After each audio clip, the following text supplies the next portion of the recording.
The flames had already caught the hem of Clara Bennett's calico dress before she even smelled the smoke, and in that single terrifying moment beneath the vast Arizona sky in the spring of 1882, her entire life changed forever.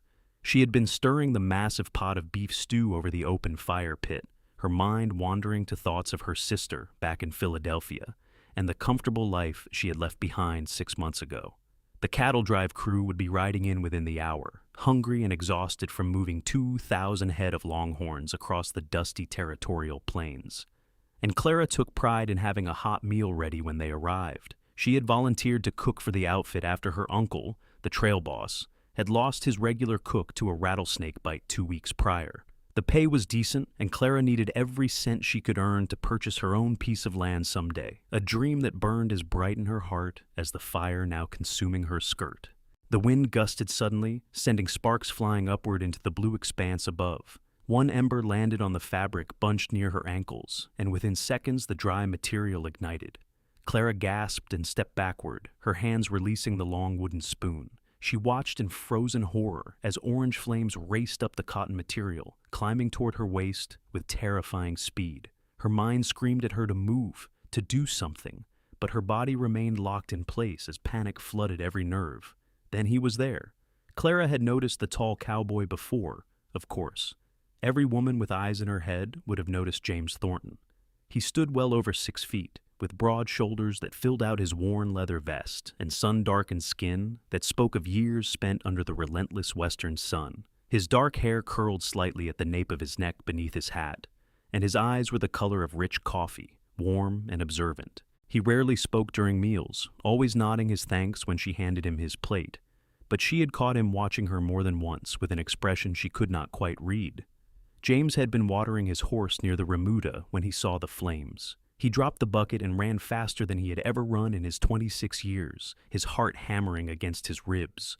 The woman who had been occupying far too many of his thoughts lately was on fire, and every second counted. He did not call out or waste time with words. Instead, he tore his heavy canvas coat from his shoulders as he ran, and the moment he reached her, he wrapped the thick material around her lower body and pulled her hard against his chest. Clara felt the impact of his body against hers, solid and sure, and then the pressure of fabric smothering the flames. James held her tightly, one arm wrapped around her waist, while his hands worked frantically to beat out every spark and ember. He dropped to his knees, bringing her down with him, and she felt the rough ground beneath her even as his arms remained locked around her trembling form. The smell of burnt fabric and smoke filled her nose, and she realized she was shaking uncontrollably. "I have got you," James said, his voice low and steady near her ear. "You are safe now.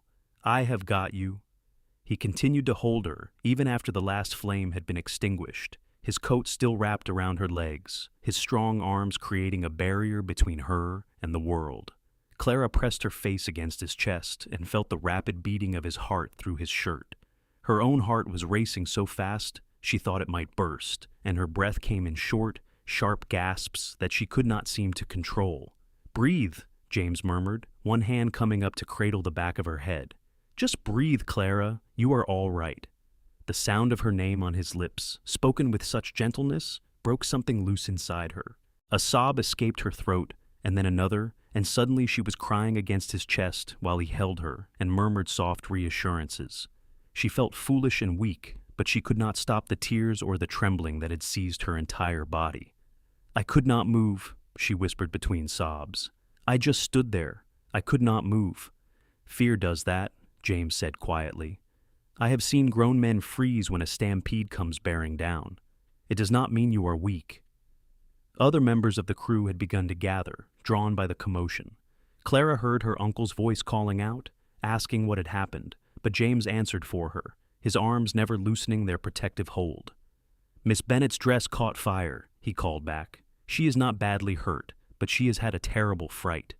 Clara's uncle, Frank Holloway, pushed through the small crowd of cowboys. He was a weathered man of 52, with a gray mustache and shrewd blue eyes that had seen every manner of trouble the frontier could offer. When he saw his niece wrapped in James Thornton's arms, still crying, his expression shifted from concern to something more complicated. "Clara girl," Frank said, kneeling beside them. "Let me see you."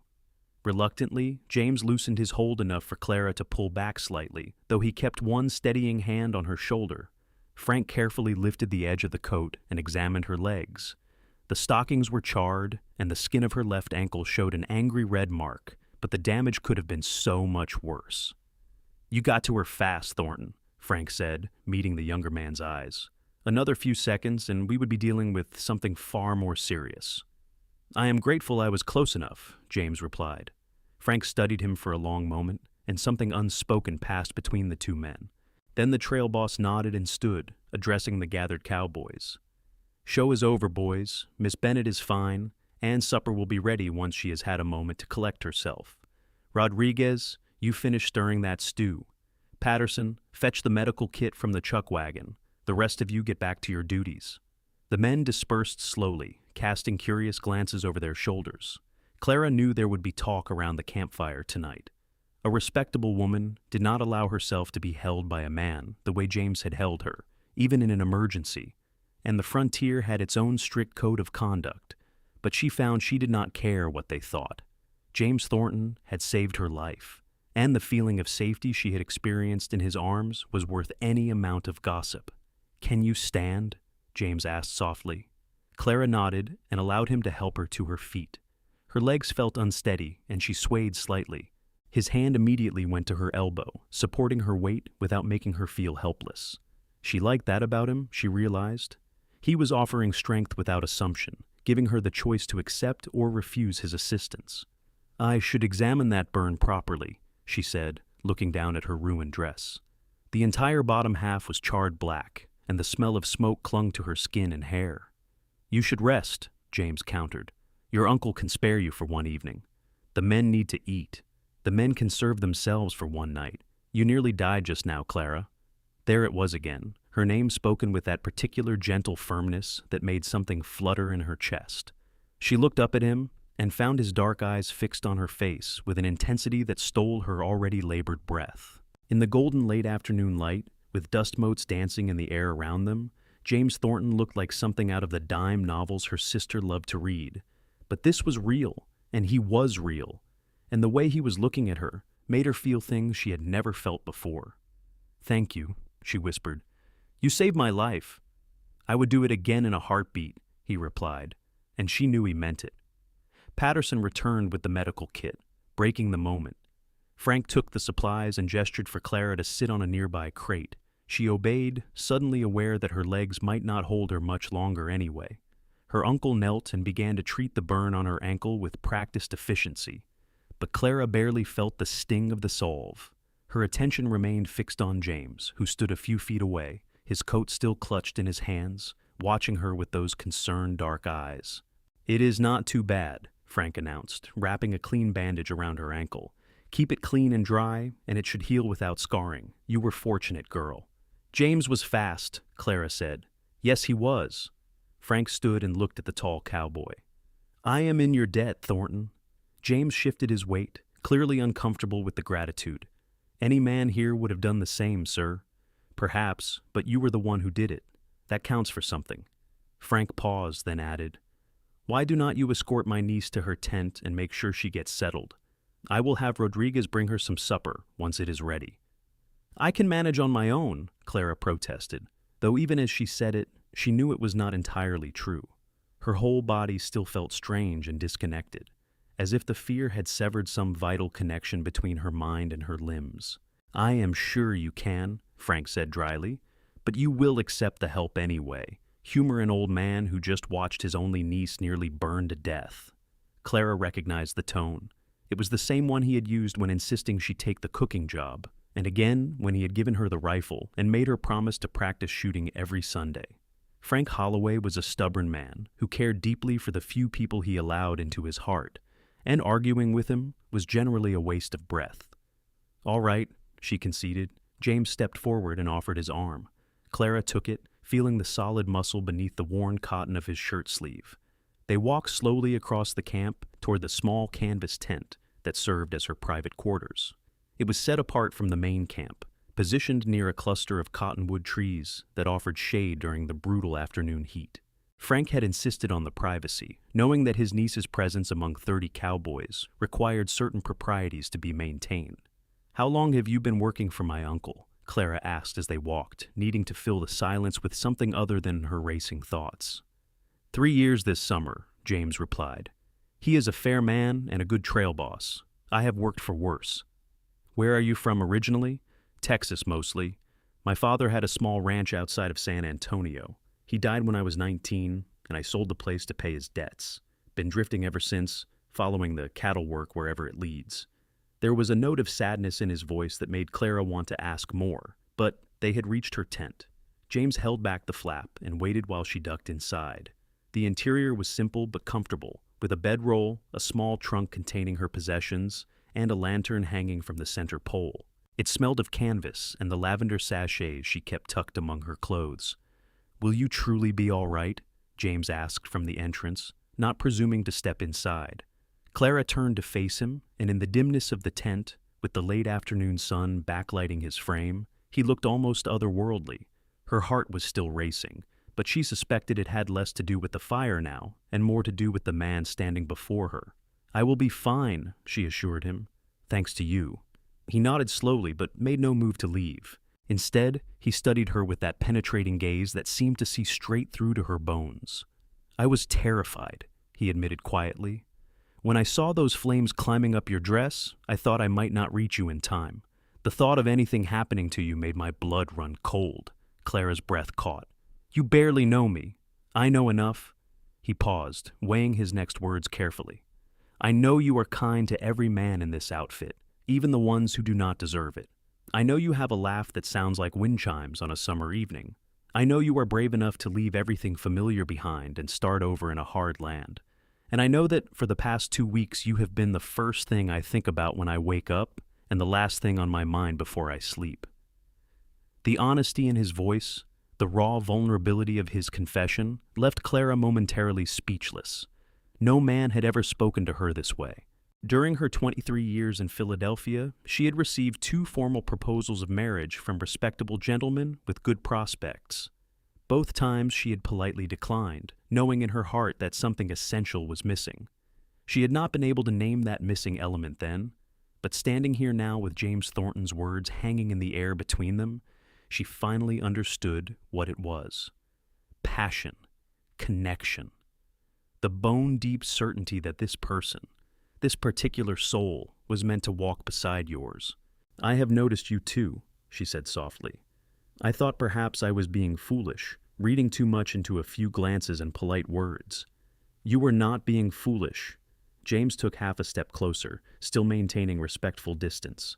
"Clara, I know this is neither the time nor the place for such talk. You have just been through something terrible, and I do not want to take advantage of your vulnerable state. But I need you to know that my feelings are genuine. They were genuine before today, and they will be genuine tomorrow and every day after." Tears pricked at Clara's eyes again, but these were different from the panicked sobs she had shed earlier. These were tears born of overwhelming emotion, of something beautiful and unexpected blooming in the midst of hardship and danger.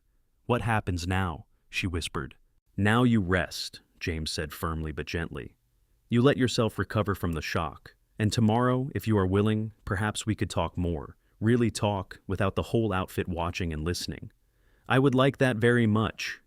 A slow smile spread across his face, transforming his usually serious expression into something that made Clara's knees weak. "Then we have an understanding. Get some rest, Clara Bennett. I will check on you later, if that is acceptable." "It is more than acceptable." He touched the brim of his hat in a gesture that was somehow both courtly and utterly natural, then let the tent flap fall closed. Clara sank down onto her bedroll and pressed her hands to her flushed cheeks. Her heart was still racing, but now for entirely different reasons. She looked down at her ruined dress and the bandage on her ankle, physical reminders of how quickly life could change. This morning, she had been a woman alone in the world, focused solely on earning her way and building an independent future. Now, just hours later, she found herself on the precipice of something that felt both terrifying and wonderful. She carefully removed the burned dress, wincing as she peeled away the charred fabric. Underneath, her chemise and petticoats had survived mostly intact, though they smelled strongly of smoke, she would need to wash everything thoroughly. Clara pulled a clean cotton nightgown from her trunk and slipped it over her head, then lay back on her bedroll and stared up at the canvas ceiling. The memory of being held in James's arms would not leave her. She could still feel the solid strength of his chest against her cheek, still hear the steady reassurance in his voice. He had not hesitated or thought of himself. He had simply acted, putting her safety above everything else. That kind of instinctive protectiveness, combined with the vulnerability he had shown when confessing his feelings, created a portrait of a man worth knowing better, worth trusting, worth loving. The thought should have frightened her, but instead it filled her with a strange kind of peace. True to his word, Rodriguez brought her supper an hour later, a tin plate heaped with stew and fresh biscuits. The young Mexican cowboy had kind eyes and a gentle manner that reminded Clara of her younger brother.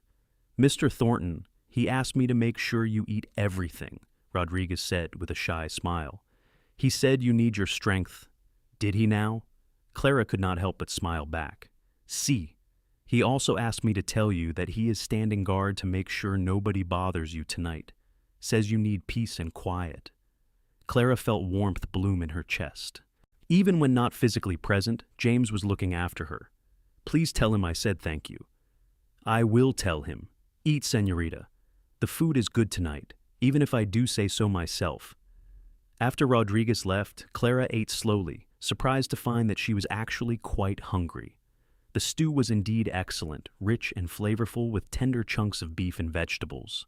She had taught Rodriguez some of her own cooking techniques over the past 2 weeks, and he had proven to be an enthusiastic student. When she finally set aside the empty plate, she felt considerably more grounded than she had earlier. Night had fallen completely now, and through the canvas walls of her tent, she could hear the sounds of the camp settling in for the evening. Men's voices carried on the cool desert air, punctuated by occasional laughter.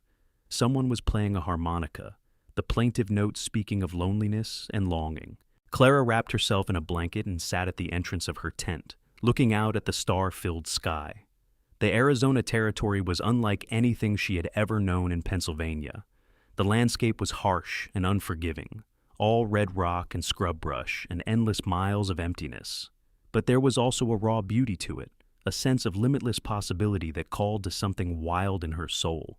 She understood now why people came west, why they left behind everything safe and known to chase dreams across these vast spaces. Freedom had a price, but it also had a value beyond measure. A figure detached itself from the shadows near the cottonwood trees and walked toward her tent. Clara recognized James's long-legged stride even before she could make out his features. Her pulse quickened. "You should be resting," he said softly as he approached. "I have been resting. Now I'm sitting and thinking.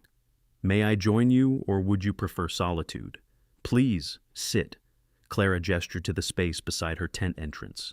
James lowered himself to the ground with easy grace, keeping a respectful distance between them.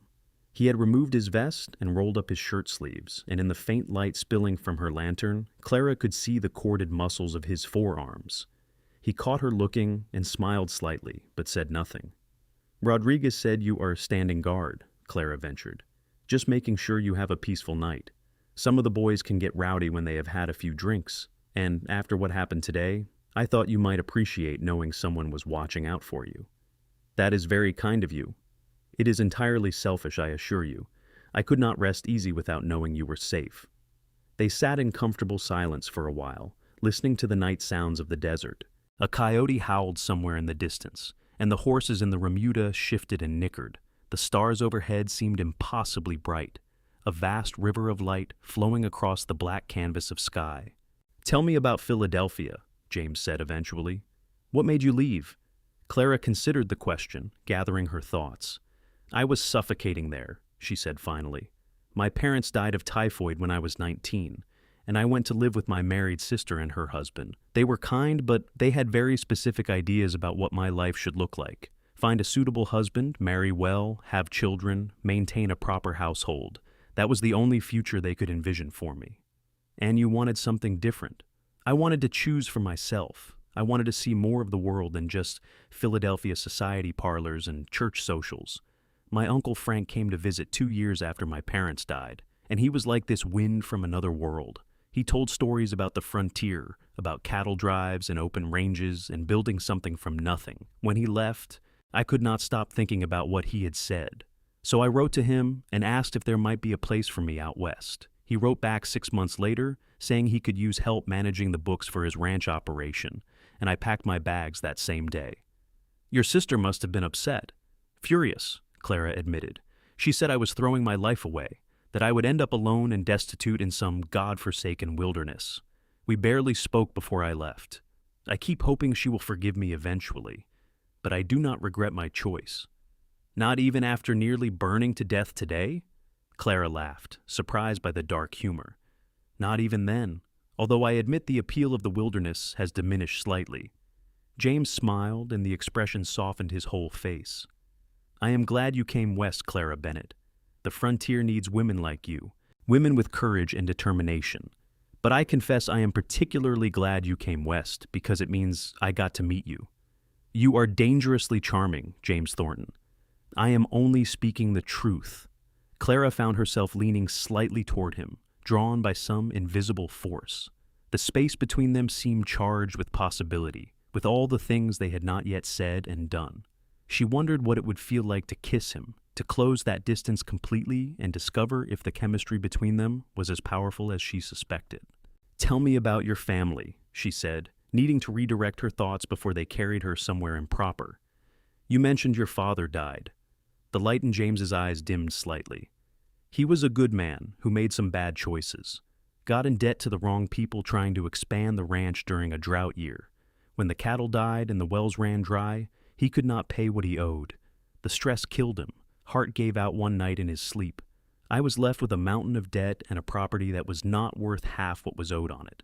Sold everything, paid off as much as I could, and hit the trail with what little remained. Do you have other family? A sister in Austin, married to a shopkeeper. 2 younger brothers who joined the army. Last I heard, they were stationed somewhere in the Montana Territory. We write when we can, but we have all scattered to the winds. He paused, then added quietly, I think about my father's ranch sometimes, about what it could have been if the rains had come. He had good instincts for ranching, just terrible timing and worse luck.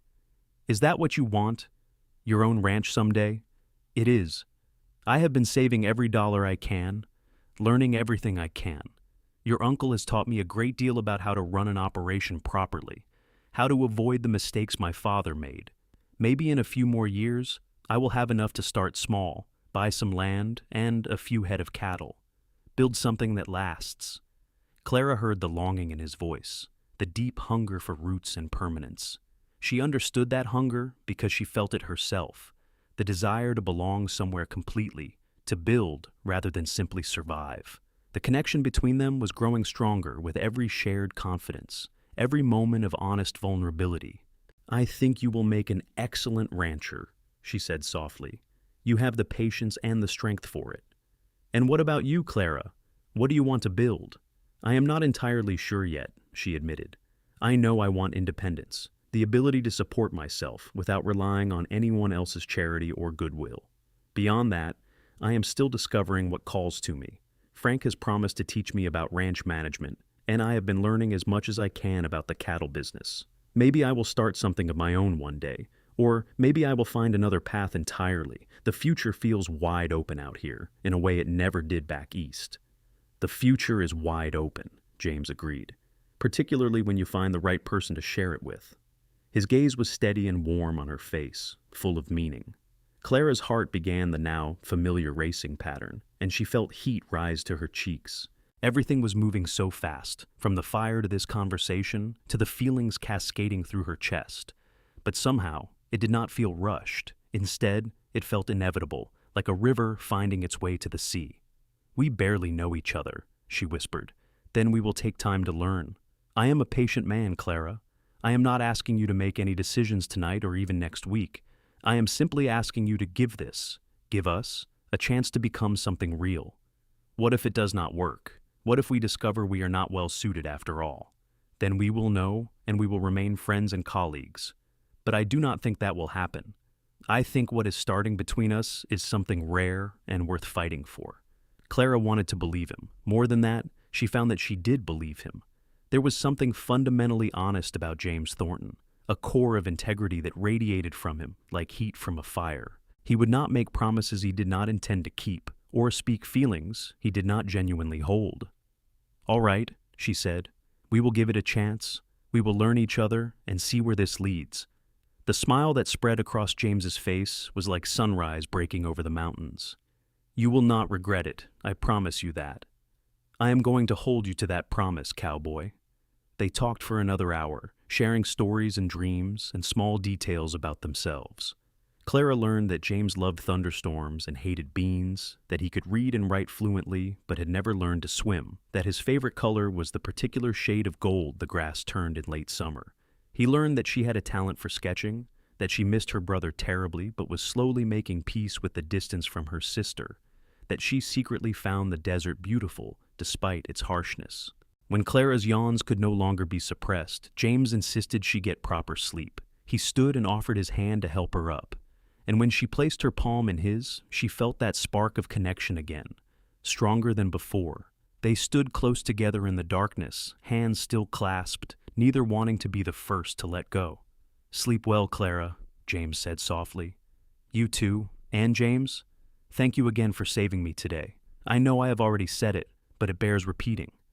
You never need to thank me for keeping you safe. It is what I want to do, what I will always want to do, for as long as you will let me." He raised her hand to his lips and pressed a gentle kiss to her knuckles, a gesture so old-fashioned and courtly that it made Clara's breath catch. Then he released her and stepped back into the shadows, taking up his self-appointed guard position near the cottonwood trees. Clara retreated into her tent and lay down on her bedroll, her mind spinning with everything that had happened. This morning, she had been a cook on a cattle drive, alone and independent. Tonight, she was a woman falling in love, her carefully constructed walls crumbling in the face of James Thornton's steady determination and genuine heart. The change should have terrified her, but instead, she felt more alive than she had in years. She touched her fingers to the spot where his lips had brushed her knuckles and smiled into the darkness. The next morning dawned clear and bright, with the promise of another scorching day ahead. Clara woke to the sounds of camp stirring around her, men's voices mixing with the jingle of harnesses and the stamp of horses' hooves. Her ankle throbbed with a dull ache, but when she unwrapped the bandage to examine it, she was relieved to see that the burn looked clean and was already beginning to heal. She dressed carefully in a sturdy brown skirt and white blouse, both practical garments well suited to frontier life. The ruined calico dress lay in a charred heap in the corner of her tent, and she made a mental note to bury it later. Some things could not be salvaged, only left behind. When Clara emerged from her tent, the camp was in full morning chaos. The cattle had been restless during the night, and several head had wandered off, requiring a team of cowboys to round them up.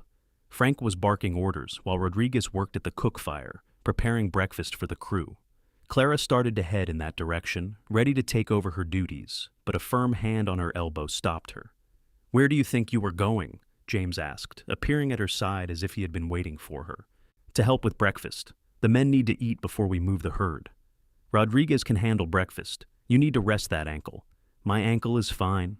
"Your ankle is burned and needs another day to heal properly." "Your uncle agrees with me, by the way. He said you are relieved of cooking duties for at least 48 hours. Clara opened her mouth to protest, then closed it again. She knew that stubborn set to James's jaw, and she suspected that arguing would get her nowhere. Besides, her ankle really did hurt, and the thought of standing over a hot fire all day held little appeal. "What am I supposed to do instead?" she asked. "Rest, read, sketch perhaps. I noticed you have a drawing book in your tent." "You noticed that, did you?" "I notice everything about you," James said simply. Before Clara could formulate a response to that statement, Frank called out for James to help with the wandering cattle. The cowboy squeezed her elbow gently and then jogged off toward where the horses were saddled and waiting. Clara watched him go, admiring the easy confidence with which he swung himself into the saddle. He sat a horse like he had been born to it, and she imagined him on his own ranch someday, riding across land that belonged to him. The image pleased her more than it should have. Rodriguez brought her breakfast, along with a knowing smile that suggested the entire camp had probably heard about James standing guard outside her tent the previous night. Clara accepted the plate and the gossip with equal grace, knowing there was no point in trying to maintain complete privacy in an outfit of 30 men. Word spread fast on the trail, and by now everyone probably knew that James Thornton had declared his interest in the boss's niece. The day passed slowly without her usual duties to occupy her time.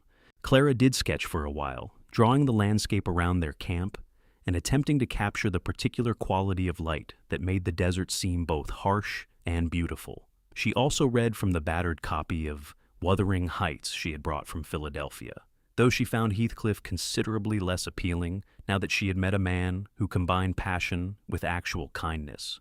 James returned at midday, dusty and tired but smiling when he saw her sitting in the shade of the cottonwood trees. He had brought her a canteen of fresh water and a handful of early wildflowers he must have picked while out with the herd. "I thought you might be getting bored," he said, offering her the flowers. "I was, actually. Thank you for these. They are lovely."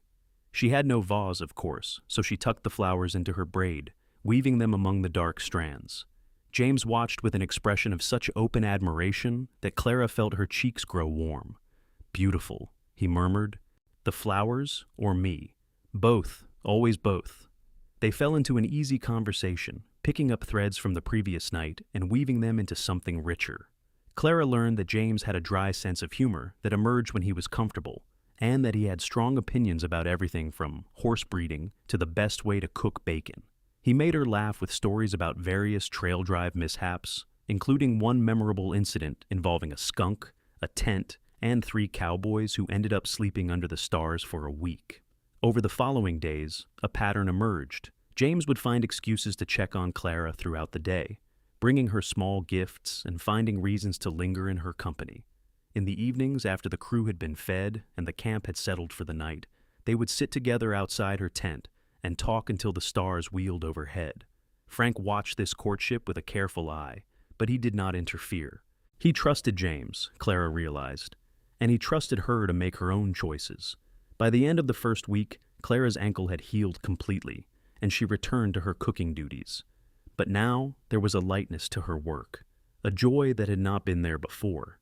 James always made a point of being first in line for meals, and he never failed to compliment her cooking with genuine appreciation. The other cowboys teased him mercilessly about being sweet on the boss's niece, but James took the ribbing with good humor and never denied his feelings. They were 10 days from the nearest town, a rough settlement called Prescott, where the outfit would rest for a few days before pushing on to the railroad junction. Frank mentioned during supper one evening that anyone who wanted to stock up on personal supplies or send letters home would have the opportunity once they reached civilization. Clara immediately thought of her sister and the long-overdue letter she needed to write. "You should write to her," James said that night when she mentioned her conflict about contacting her sister. "Even if she is still angry, she deserves to know you are well. What if she does not write back? Then you will have done your part, and the rest is up to her. You cannot control other people's choices, Clara, only your own." She knew he was right. The next morning, she borrowed paper and a pencil from Frank and began composing a letter. It was harder than she expected, finding the right words to bridge the distance and hurt between them. She wrote about the cattle drive, about learning to cook for 30 hungry cowboys, about the harsh beauty of the Arizona territory. She did not mention the fire or James, not yet. Those things felt too new and precious to share until she had a better sense of where they were leading. Prescott appeared on the horizon like a mirage, shimmering in the afternoon heat. It was not much more than a main street lined with wooden buildings, a church, a saloon, a general store, and a handful of other establishments. But after weeks on the trail, it looked like paradise to the weary outfit. Frank gave the men 2 days of liberty, with strict instructions to stay out of serious trouble and be ready to ride out at dawn on the 3rd day.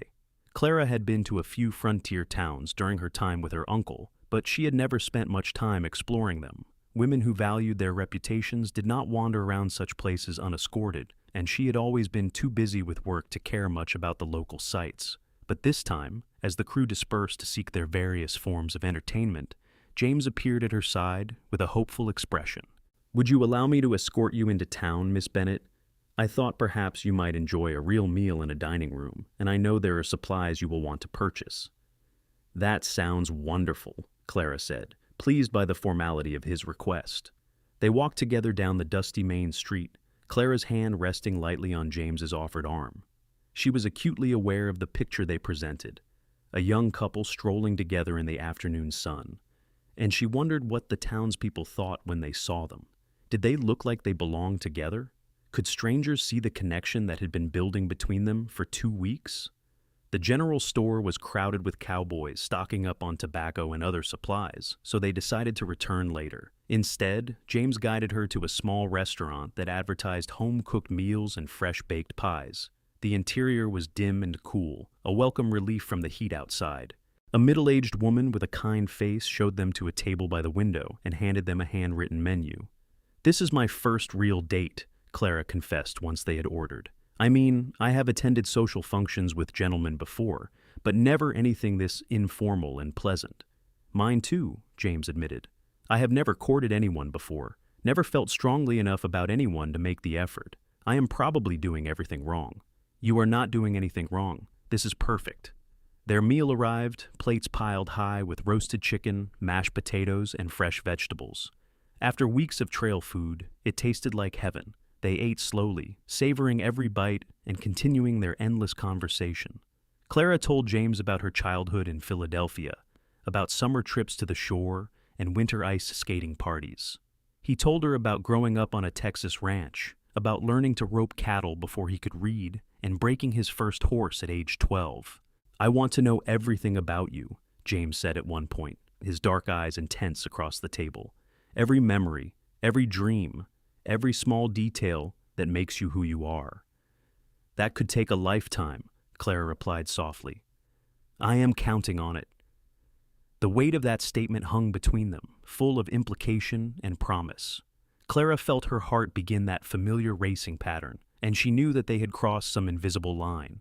This was no longer a simple attraction or a trail romance that would fade when the drive ended. This was something real and lasting, something that would require decisions and commitments. After lunch, they walked to the post office where Clara mailed her letter to her sister. Then they returned to the general store, which had emptied considerably. Clara purchased thread, needles, and fabric to repair her worn clothes. James bought a new rope and several other items for his work. At the last moment, he also purchased a small leather journal with blank pages. "For your sketches," he explained, handing it to her. "I thought you might like something nicer than loose paper." Clara accepted the gift with hands that trembled slightly. It was such a thoughtful gesture, demonstrating that he truly listened when she talked about her interests. "Thank you, James. This is the nicest gift anyone has ever given me. I hope to give you many more over the years," he said quietly. They returned to the camp as the sun was beginning to set, painting the sky in shades of orange and pink. Most of the other cowboys had not yet returned from their revelry in town, and the camp felt peaceful and quiet.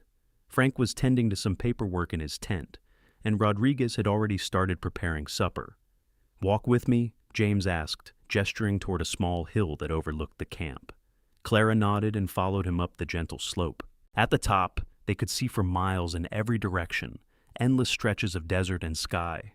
James stood close beside her, not quite touching, but near enough that she could feel the heat radiating from his body. "I have been thinking about the future," he said quietly, "about what comes after this drive ends." "What happens after this drive ends?" "Your uncle has another drive scheduled in 3 months, but in between, he will be working out of his main ranch in New Mexico. He has already told me I am welcome to stay on there, help with the regular ranch operations. He has offered me a permanent position as well, managing his books and household. I was planning to accept." James turned to face her fully, taking both of her hands in his. "Clara, I know we have only known each other for a few weeks, but I meant what I said before. I am falling in love with you, and I believe you feel something for me as well. I would like to court you properly with your uncle's permission and blessing. I would like to see where this leads without the constraints of the trail." "You are falling in love with me?" Clara repeated, her heart pounding so hard she thought he must be able to hear it. "I am. I have been fighting it, telling myself it was too fast, too impossible. But I cannot fight it anymore. You are the first thing I think about each morning and the last thing on my mind each night. When I imagine my future now, I see you in it. I see us building something together." Tears pricked at Clara's eyes, but she was smiling through them. "I am falling in love with you too. I have been since the moment you wrapped me in your coat and held me like I was something precious. James made a sound that was half laugh, half sob, and pulled her into his arms. Clara went willingly, pressing herself against his solid warmth and breathing in his scent of leather and sage and something uniquely him. His arms wrapped around her waist, holding her close, and she felt his lips brush against her temple. "I want to kiss you," he murmured against her skin. "I have wanted to kiss you for days now, but I do not want to rush you or make you uncomfortable." "Then kiss me," Clara whispered. "Please." James pulled back just enough to cup her face in his hands, his thumbs stroking gently along her cheekbones. His dark eyes searched hers, looking for any sign of hesitation or doubt. Finding none, he lowered his head slowly, giving her every opportunity to pull away. Clara rose up on her toes to meet him halfway, and when their lips finally touched, she felt as if her entire world had shifted on its axis. The kiss was gentle at first, tentative and questioning. But as Clara responded, her hands sliding up to grip his shoulders, it deepened into something more passionate. James kissed her with a thoroughness that left her breathless, his hands sliding from her face to her waist, pulling her even closer. Clara had been kissed before, chased pecks from suitors who had courted her with proper formality. But this was different. This was fire and sweetness and the taste of forever all mixed together. When they finally broke apart, both breathing hard, James rested his forehead against hers. "That was worth waiting for," he said, his voice rough with emotion. "We should probably go back before someone comes looking for us," Clara said reluctantly, though she made no move to step away from his embrace. "Probably, but first, I need to ask you something." James pulled back enough to look into her eyes. "Clara Bennett, will you allow me to court you officially? Will you give me the chance to prove that I can make you happy?" "Yes," she said without hesitation. "Yes, to all of it." They kissed again, longer this time, sealing the promise between them. By the time they made their way back down the hill to camp, full darkness had fallen and the first stars were appearing overhead. Frank took one look at their joined hands and flushed cheeks and grunted his approval, saying nothing but making his support clear. The remainder of the cattle drive passed in a blur of long days and sweet evenings. James continued to court Clara with steady determination, always respectful of her reputation, but making his feelings abundantly clear. He brought her flowers whenever he found them, helped her with heavy tasks without being asked, and spent every available moment in her company. The other cowboys ribbed them mercilessly, but there was genuine affection behind the teasing. The outfit had watched their romance bloom, and most of the men seemed pleased to see two people they respected, finding happiness together. They reached the railroad junction in late May, and the cattle were sold at a good price. Frank was pleased with how the drive had gone, and he paid out bonuses to the entire crew. That night, there was a celebratory atmosphere around the campfire, with music and storytelling, and more than a few bottles of whiskey making the rounds. James did not drink much, preferring to keep his wits about him. He sat beside Clara on a log near the fire, his arm around her shoulders in a gesture that had become natural over the past weeks. She leaned into him, content and happy in a way she had never been before. "What are you thinking about?" he asked quietly, his lips near her ear. "About how much my life has changed since that day my dress caught fire. If that had not happened, we might never have really talked. We could have gone the whole drive as polite strangers." "I would have found a way to talk to you eventually," James assured her. "I was already working up the courage to approach you. The fire just accelerated things." "I am glad it did, even though it was terrifying at the time. That was the moment everything changed." "For me too," James agreed. "That was the moment I knew I could not let you go, could not just watch from a distance and hope for the best. Sometimes it takes a crisis to show you what really matters." They stayed by the fire until late into the night, surrounded by friends and laughter, secure in the knowledge that they had found something rare and precious. The next morning, the outfit would disperse, with most of the men heading off to find other work or enjoy their earnings. But James and Clara, along with a handful of others, would ride with Frank to his ranch in New Mexico, where a new chapter of their lives would begin. The ranch was called the Rocking H, and it sprawled across a beautiful valley in the northern part of the territory. The main house was a long, low adobe structure, with a covered porch that looked out over rolling grasslands. There were several outbuildings, including a bunkhouse for the hired hands, a barn, and corrals for the horses. It was smaller than some of the big spreads Clara had heard about, but it was well maintained and clearly prosperous. Frank gave Clara a room in the main house, a sunny space with a real bed and a window that overlooked the mountains in the distance. After months of sleeping in a tent, it felt like incredible luxury. James moved into the bunkhouse with the other cowboys, but he took his meals at the main house along with Frank, Rodriguez, and a few other senior hands. Life at the Rocking H fell into a comfortable rhythm. Clara managed the household and kept the ranch books, work that she found both challenging and satisfying. She learned about feed costs and breeding schedules, about market prices and seasonal variations. Frank was an excellent teacher, patient with her questions and generous with his knowledge. He was grooming her to take over more responsibility, she realized, preparing her to eventually run her own operation, if that was what she wanted. James threw himself into the ranch work with his characteristic intensity. He worked long days in the sun, breaking horses and mending fences and doing the 1,000 small tasks that kept a ranch running smoothly. But he always made time for Clara, joining her for walks in the evening and finding excuses to seek her out during the day. Their courtship deepened and matured, moving beyond the intense early passion into something steadier and more sure. 2 months after they arrived at the Rocking H, James asked Frank for permission to marry his niece. Frank gave his blessing without hesitation, saying that he had been expecting the question for weeks.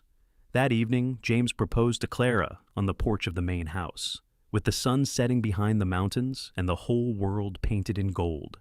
"I do not have much to offer you yet," he said, kneeling before her with his hat in his hands. "I am still saving for my own place, still working toward that dream of my own ranch. But I can offer you my whole heart and my promise that I will spend every day for the rest of my life trying to make you happy. Clara Bennett, will you marry me?" Clara did not need to think about her answer. She had known since that first kiss on the hill overlooking the camp that this man was her future. "Yes," she said, pulling him to his feet so she could kiss him properly. "Yes, I will marry you, James Thornton." They were wed in September of 1882 in a simple ceremony at the small church in Prescott. Rodriguez stood up as James's best man, and Frank gave Clara away with tears in his eyes. The ceremony was brief but heartfelt, and when the minister pronounced them husband and wife, the small gathering of friends and ranch hands cheered enthusiastically. James kissed his bride with such tenderness that Clara felt tears slide down her cheeks. This was what she had left Philadelphia to find, this sense of completeness and rightness. She had crossed half a continent to discover that home was not a place but a person, and that person was looking at her now with such love in his eyes that it took her breath away. Frank gifted them a small parcel of land on the edge of his property as a wedding present, good grazing land with water rights and room to build. It was the start they needed to begin their own ranch, the foundation upon which they could build their dreams. James was overwhelmed by the generosity, but Frank waved away his gratitude. "You saved my niece's life," the older man said gruffly. "You have made her happier than I have ever seen her. That is worth more than a few acres of land." They spent their first year of marriage living in a small cabin on their new property, while James and several hired hands built a proper house.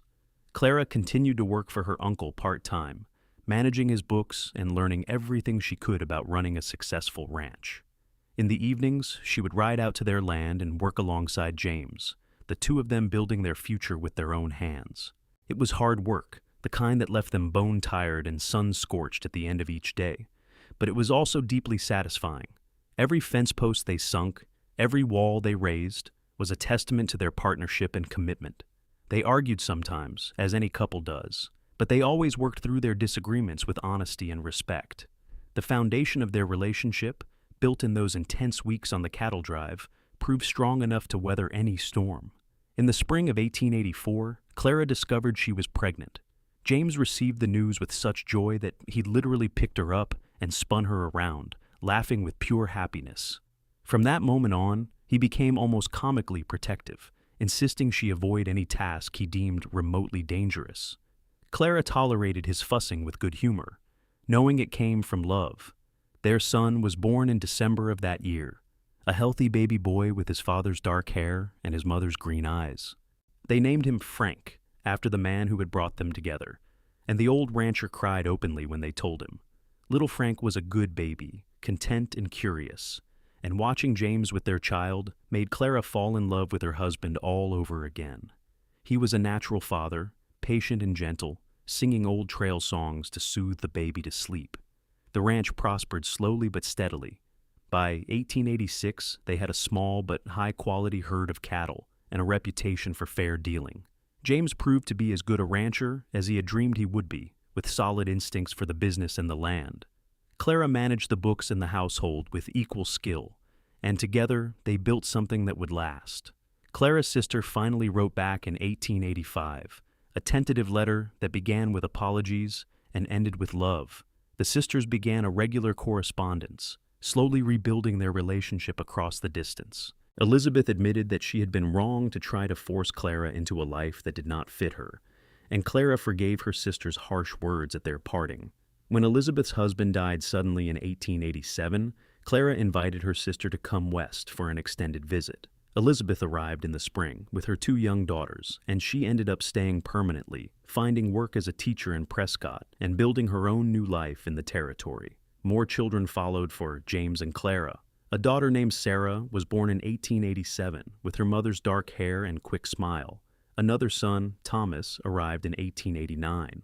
Each child was welcomed with joy, and their little ranch house rang with laughter and life. James built additions onto the house as the family grew, and Clara planted a garden that became the envy of the county. Frank Holloway continued to run the Rocking H until 1892, when his health began to fail. He moved into a room in James and Clara's house, cared for by the family he loved. He died peacefully in his sleep in the spring of 1893, surrounded by the people who mattered most to him. In his will, he left the Rocking H to Clara, along with a letter expressing his pride in the woman she had become and the life she had built. James and Clara combined their ranch with the Rocking H, creating one of the larger and more successful operations in northern New Mexico. They hired good people and treated them fairly, earning loyalty and respect throughout the territory. Rodriguez stayed with them for years, becoming not just an employee but a cherished friend. He married a local woman in 1890 and eventually bought his own small ranch with James's help and advice. As the years passed and the children grew, James and Clara never forgot the moment that had brought them together. Every year on the anniversary of the day Clara's dress had caught fire, they would take a ride out to a special spot on their land, just the 2 of them. They would sit together on a blanket and watch the sunset, talking about everything and nothing, remembering how it all began. "Do you ever regret it?" James asked one year as they sat beneath the vast western sky. "Leaving Philadelphia, coming out to this hard country?" "Never," Clara replied without hesitation. "I found myself here. I found you. I found the life I was meant to live. Even with all the hardship and struggle, especially because of that, easy things do not build character or depth. This life has challenged me in ways I never imagined, and I am stronger for it. We are stronger for it." James pulled her close, kissing her temple the way he had done 1,000 times before. "I love you, Clara Thornton. I have loved you since the moment I wrapped you in my coat and felt you tremble in my arms. I will love you until my last breath and beyond." "I love you too," Clara whispered. "Thank you for saving me that day. Thank you for saving me in every way a person can be saved." They sat together as the sun disappeared behind the mountains, painting the sky in shades of fire. 2 people who had found each other against all odds, who had built something lasting in an unforgiving land. Their love had begun in a moment of crisis, with flames and fear and desperate courage. But it had grown into something far greater, a partnership that weathered every challenge and emerged stronger. As darkness fell and the stars began to appear, James and Clara rode back toward their home, toward the laughter of their children and the warmth of their hearth. The ranch house glowed with lamplight in the distance, a beacon guiding them home. It was more than they had ever dreamed possible on that spring day in 1882, when everything changed. Sarah was waiting on the porch when they arrived, her 9-year-old face alight with excitement.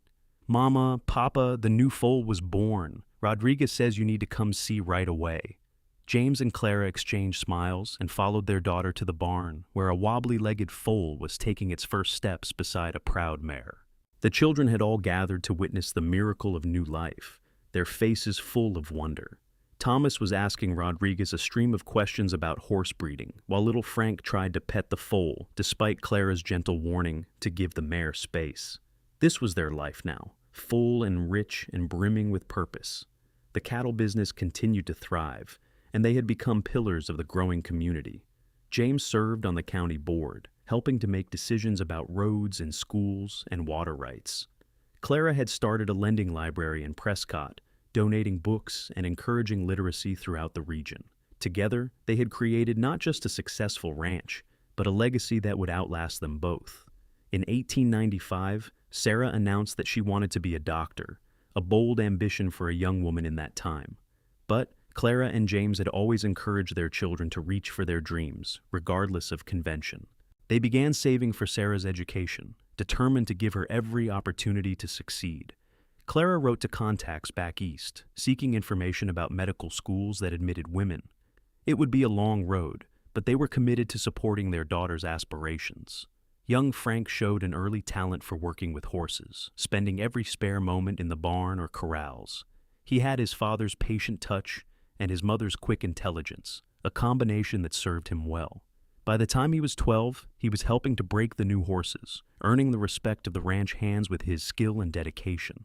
Thomas, meanwhile, showed more interest in the business side of ranching, often sitting with his mother as she worked on the books and asking detailed questions about accounting and market trends. The territory was changing around them, slowly but surely. More settlers arrived each year, bringing with them new ideas and technologies. The railroad expanded its reach, making it easier to ship cattle to market and bringing goods from the east. Towns grew into cities, and the wild frontier began to give way to something more civilized. James and Clara adapted with the times, always looking for ways to improve their operation and prepare for the future. In 1898, James hired a young cowboy fresh off a cattle drive from Texas. The boy reminded him of himself at that age, hungry and determined, with dreams of owning his own place someday. James took the young man under his wing, teaching him everything he had learned over the years. One evening, Clara watched her husband working with the new hire and smiled, recognizing the echo of Frank Holloway's generosity in James's mentorship. "You are paying it forward," she said that night as they prepared for bed. "Your uncle gave me a chance when I needed it most," James replied. "He taught me everything I know about ranching, and more importantly, he taught me about integrity and fairness. The least I can do is offer the same to someone else."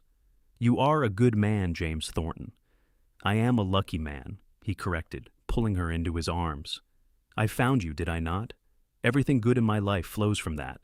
Clara rested her head against his chest, listening to the steady beat of his heart. They were in their 40s now, no longer the young people who had met on that cattle drive so many years ago. There were threads of silver in James's dark hair, and fine lines had appeared around Clara's eyes from years of squinting into the sun. But their love had only deepened with time, maturing like good wine into something complex and enduring. The new century arrived with fanfare and celebration. James and Clara hosted a large gathering at the ranch, inviting friends and neighbors from miles around. There was music and dancing and food enough to feed an army. Sarah was home from school in the East, full of stories about her medical studies and the remarkable teachers who were training her. Frank had brought a young woman he was courting, a rancher's daughter from the next county with a sharp mind and a kind heart. Thomas was preparing to leave for university in the fall, planning to study business administration. As Clara looked around at the gathering, at the life she and James had built together, she felt overwhelming gratitude. This was so far beyond anything she had imagined when she left Philadelphia all those years ago. She had thought she was seeking independence and adventure. Instead, she had found love and family and a place where she truly belonged. "What are you thinking about?" James asked, appearing at her side with 2 glasses of punch. "Everything," Clara replied, accepting a glass. "How far we have come, how blessed we are." "It all started with a fire and a coat," James said thoughtfully. "It started with you being brave enough to run toward danger instead of away from it. I would do it again in a heartbeat. I would do anything for you, Clara. That has not changed in nearly 20 years, and it never will." She turned to face him fully, this man who had saved her life and then made it worth living. "I know, and I would do anything for you. We are partners in every sense of the word." They clinked their glasses together, a toast to the past and the future both. Around them, their children laughed and their friends celebrated. The ranch that they had built with their own hands sprawled around them, a testament to hard work and determination. The new century stretched ahead, full of unknown challenges and possibilities. But whatever came, they would face it together. That was the promise they had made to each other on a spring day in 1882, and it was a promise they had kept through every trial and triumph. Their love story had begun in flames and fear, but it had grown into something beautiful and lasting, a light that would continue to burn long after they were gone. As the party continued into the night, James took Clara's hand and led her away from the crowd, out to their special spot where they could see the stars scattered across the black velvet sky. They stood together in comfortable silence, hands clasped, hearts beating in synchrony. "Thank you," Clara whispered. "For what?" "For wrapping me in your coat that day, for holding me, for seeing me, for loving me." James turned to face her, cupping her face in his calloused hands. "Thank you for letting me. Thank you for taking a chance on a cowboy with more dreams than sense. Thank you for building this life with me." He kissed her then, sweet and tender, and Clara felt the same spark of connection that had been there from the very beginning. Some things never changed, even as everything around them did. This love, this partnership, was the constant at the center of their ever-evolving world. They returned to the party hand in hand, ready to celebrate the new century with the people they loved most. The future was uncertain, as it always was, but they would face it together, and that was all that mattered. Years continued to pass, each one bringing new joys and challenges. Sarah completed her medical training and returned to New Mexico to practice, becoming one of the first female doctors in the territory. She married a fellow physician in 1904, and they opened a clinic together in Santa Fe. Frank married his rancher's daughter and started his own operation on land adjacent to his parents' spread, carrying on the family tradition. Thomas took over the business management of the Thornton Ranch after finishing university, proving to have a genius for organization and planning. James and Clara became grandparents in 1906 when Sarah gave birth to a daughter. The baby was named Clara, and holding her tiny namesake in her arms, Clara Thornton felt the circle of life complete itself. She thought about her own parents, gone for so many years now, and wished they could have known the life she had built. But perhaps they did know somehow. Perhaps love transcended even death, reaching across the years to bless the generations that followed. In 1908, New Mexico was on the verge of statehood, and the territory buzzed with excitement about joining the Union. James and Clara attended meetings and rallies, watching history unfold around them. They had witnessed the transformation of the frontier into something more settled and civilized. And while they sometimes missed the wild freedom of the early days, they also appreciated the stability and progress that civilization brought. James's health began to decline in 1910, a slow fading that worried Clara even as he insisted he was fine. He was 54 years old and had spent a lifetime doing hard physical labor under the brutal sun. His body bore the marks of that life in aching joints and a persistent cough that would not go away. Clara urged him to see Sarah, to let their daughter examine him properly, but James was stubborn about such things. "I am just getting old," he insisted. "Nothing a doctor can fix." But Clara knew better. She had been married to this man for nearly 3 decades. She knew every expression, every gesture, every unspoken fear. She could see the pain he was trying to hide, the way he moved more carefully now, as if his body had become fragile. Finally, she put her foot down. "James Thornton, you will go see our daughter, or I will have her come here and examine you by force. Do not test me on this." He went, grumbling about stubborn women and unnecessary fuss. Sarah examined him thoroughly and confirmed what Clara had already suspected. His lungs were damaged from years of breathing dust and smoke, and his heart was showing signs of strain. There was no cure, but there were things that could be done to ease his symptoms and slow the progression. James accepted the diagnosis with characteristic stoicism, but Clara could see the fear in his eyes when he thought she was not looking. They had always known that their time together was finite, but knowing it intellectually and facing it in reality were two different things entirely. "We will get through this," Clara told him that night, holding him close in their bed. "Whatever comes, we face it together. That has always been our way."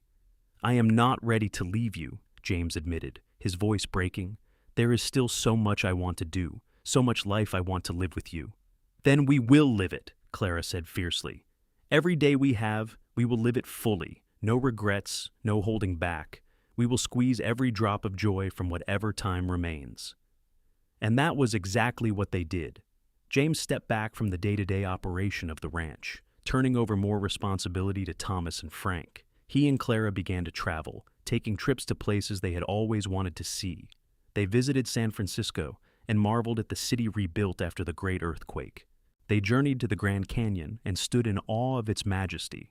They even made a trip back to Philadelphia, where Clara showed James the places of her childhood and introduced him to distant relatives. But their favorite place remained their own ranch, with its wide skies and rolling grasslands. They spent long afternoons on the porch, watching the world go by and remembering all the years they had shared. James's condition stabilized for a while, and they made the most of every good day. In the spring of 1912, on the 30th anniversary of the day they had met, James and Clara took their traditional ride out to their special spot. James moved more slowly now, and the ride tired him in a way it never had before, but he insisted on maintaining the tradition. They spread a blanket and sat together as the sun began its descent toward the horizon. 30 years, James mused. Has it really been that long? 30 of the best years of my life, Clara replied. No regrets, remember. No regrets, he agreed. If I died tomorrow, I would die a happy man. You gave me everything I ever dreamed of and more. A home, a family, a purpose. Most importantly, you gave me yourself, and that was the greatest gift of all. You are not dying tomorrow, Clara said firmly, though fear clutched at her heart. We have years left. James smiled gently but said nothing. He knew his body better than anyone, could feel its gradual surrender to time and illness.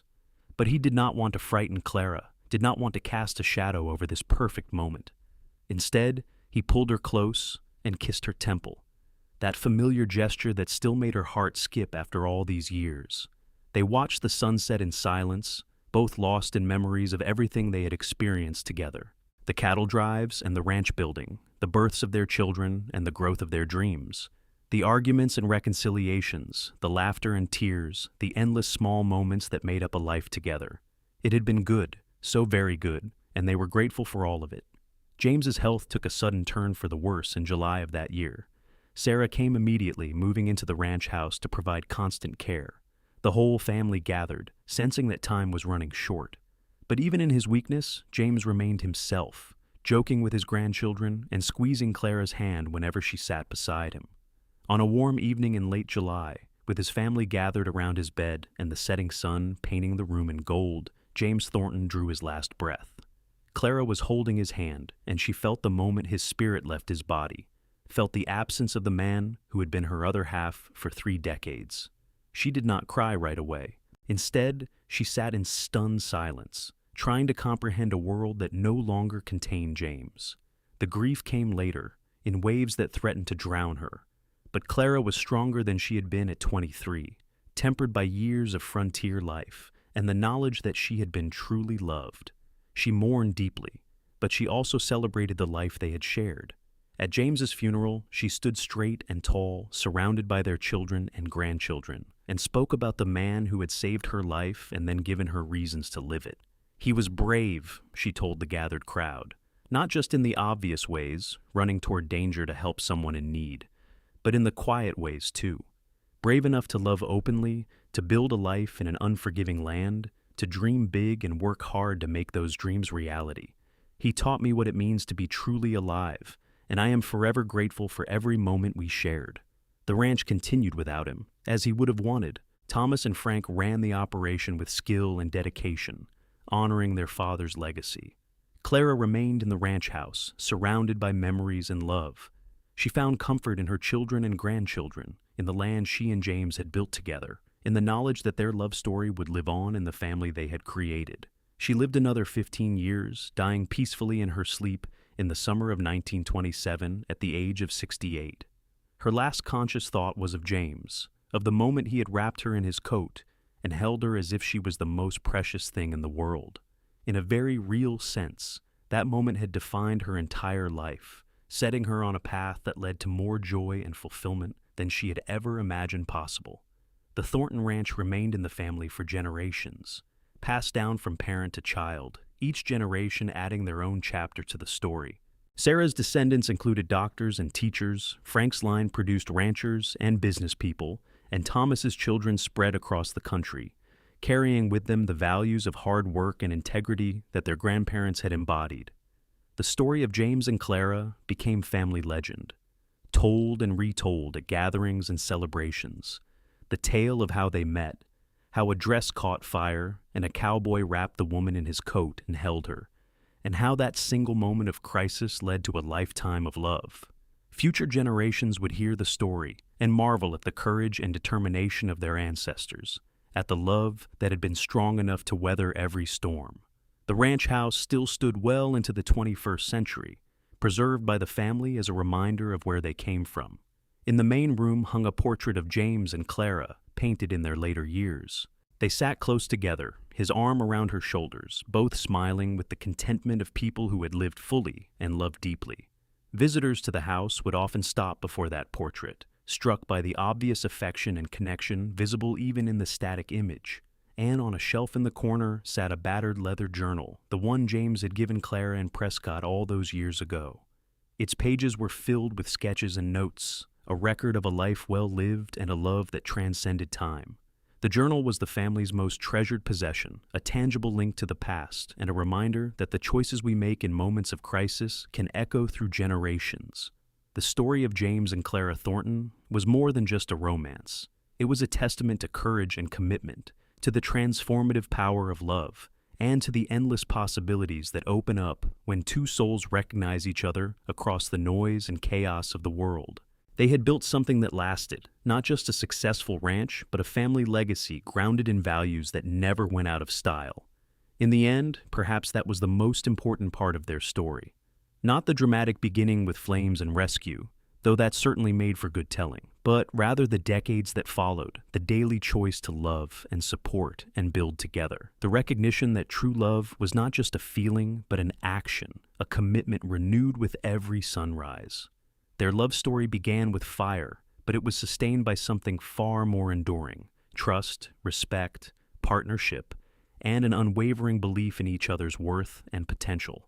James had saved Clara's life that spring day in Arizona, but she had saved him too, in all the ways that truly mattered. Together, they had created something beautiful and lasting, a love that would be remembered and celebrated for generations to come. And somewhere, in whatever place souls go when they leave this earth, James and Clara Thornton were together still, holding hands beneath an endless sky, their love burning bright and eternal like the stars overhead. The dress that caught fire had long since turned to dust, and the coat that wrapped her had worn away to nothing. But the moment they created when he held her, when two hearts recognized each other and chose to build a life together, that moment lived on forever. It lived on in the ranch that bore their name, in the descendants who carried their blood and values, in the stories told around dinner tables and campfires. Most importantly, it lived on as proof that love, real and true and deep, could transform everything. That a single act of courage in a moment of crisis could change the trajectory of lives, creating ripples that spread outward through time, touching people not yet born and changing the world in ways both large and small. James and Clara's story was the Wild West distilled to its essence: harsh beauty, desperate chances, dreams pursued against all odds, and love found in the most unexpected places. It was a story of two people who dared to reach for more, who refused to settle for safe mediocrity when adventure and passion beckoned. They had lived fully, loved deeply, and left behind a legacy that would endure as long as the western sky remained vast, and the human heart continued to yearn for connection. Theirs was a love for the ages, born in fire and tempered by time, a testament to everything beautiful and enduring about the human spirit. And it all began with a dress catching fire while cooking for the crew, a cowboy who wrapped her in his coat and held her, and the moment when two souls recognized that they had found their home in each other's arms.